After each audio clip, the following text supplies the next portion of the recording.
নিয়োগ দুর্নীতি মামলা তদন্তে ক্রমশ গতি বাড়াচ্ছে ইডি। মঙ্গলবার প্রাথমিক শিক্ষা পর্ষদের প্রাক্তন সচিব রত্না চক্রবর্তীকে ডেকে পাঠানো হয় সিজিও কমপ্লেক্সে। রত্নাকে দীর্ঘ 11 ঘন্টা জেরা করেন ইডি আধিকারিকেরা। ইডি সূত্রের খবর, রত্নাকে জেরা করে নিয়োগ দুর্নীতি সংক্রান্ত বেশ কিছু গুরুত্বপূর্ণ তথ্য পাওয়া গিয়েছে।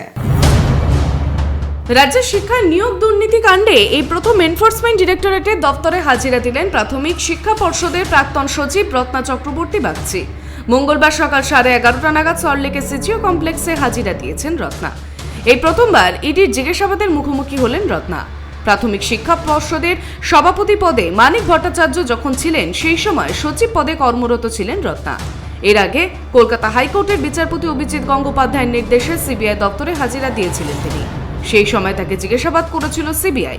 নিয়োগ দুর্নীতিতে গ্রেফতার করা হয়েছে প্রাক্তন পর্ষদ সভাপতি মানিক ভট্টাচার্যকে। বর্তমানে তিনি জেলে রয়েছেন। এরপর একের পর এক নতুন তথ্য হাতে উঠে এসেছে বলেই দাবি করেছেন তদন্তকারীরা।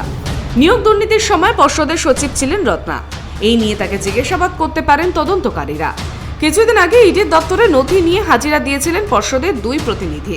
2012 ও 2014 সালে টেটের প্যানেল সংক্রান্ত নথি নিয়ে তারা গিয়েছিলেন বলেই জানা গিয়েছিল। অর্ণব বসু নামে পর্ষদের এক কর্মীকে জিজ্ঞাসাবাদ করেছিল ইডি। অর্ণবের ল্যাপটপ, মোবাইল বাজেয়াপ্তও করা হয়েছে। তার শ্বশুর বাড়িতে তল্লাশি চালিয়েছিলেন আধিকারিকেরা। এরপর ইডি জিজ্ঞাসাবাদের মুখোমুখি হলেন প্রাক্তন সচিব রত্না। এদিন সিজিও কমপ্লেক্সে রত্নাকে দীর্ঘ 11 ঘন্টা জেরা করেন ইডির আধিকারিকেরা। ইডি সূত্রের খবর, রত্নাকে জেরা করে নিয়োগ দুর্নীতি সংক্রান্ত বেশ কিছু গুরুত্বপূর্ণ তথ্য পাওয়া গিয়েছে। স্কুল সার্ভিস কমিশনের ওএমআর শিট মূল্যায়নের দায়িত্ব ছিল নাইসা নামের একটি সংস্থার। তার কর্ণধার নীলাদ্রি দাসকে ইতিমধ্যেই গ্রেপ্তার করা হয়েছে। এসএসসির মতো প্রাইমারি টেটের ওএমআর শিট মূল্যায়নের দায়িত্ব ছিল এস বসু রায় অ্যান্ড কোম্পানির। ইডি সূত্রের খবর, মঙ্গলবার প্রাক্তন সচিবকে এই নিয়ে প্রশ্ন করা হয়েছে। নিয়োগ দুর্নীতি কাণ্ডে বিচারপতি অভিজিৎ গঙ্গোপাধ্যায়ের মুখে এই সংস্থার নাম শোনা গিয়েছিল। ইডি সূত্রে জানা গিয়েছে, রত্নাকে জিজ্ঞাসাবাদের সময় তার কাছে জানতে চাওয়া হয় যে তিনি এই সংস্থার নাম শুনেছেন কিনা। জবাবে প্রাথমিক শিক্ষা পর্ষদের প্রাক্তন সচিব জানিয়েছিলেন তিনি ওই সংস্থার নাম শুনেছেন, তবে সবটাই জানতেন নিয়োগ দুর্নীতিতে ধৃত পর্ষদের প্রাক্তন সভাপতি মানিক ভট্টাচার্য। এমনকি সংস্থার সঙ্গে মানিক বৈঠক করতেন বলে ইডিকে জানিয়েছেন রত্না।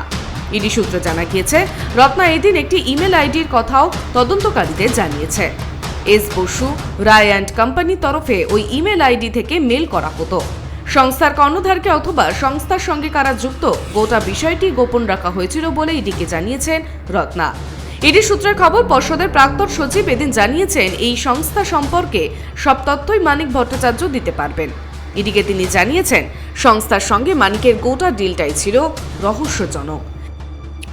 ইডি সূত্রে জানা গিয়েছে, শুধুমাত্র 2014 সালের টেট নয়, 2012 সালের টেটের ওএমআরও এই সংস্থাকে দিয়ে মূল্যায়ন করানো হয়েছে কিনা তা খতিয়ে দেখা হচ্ছে। Bureau report, tribe TV.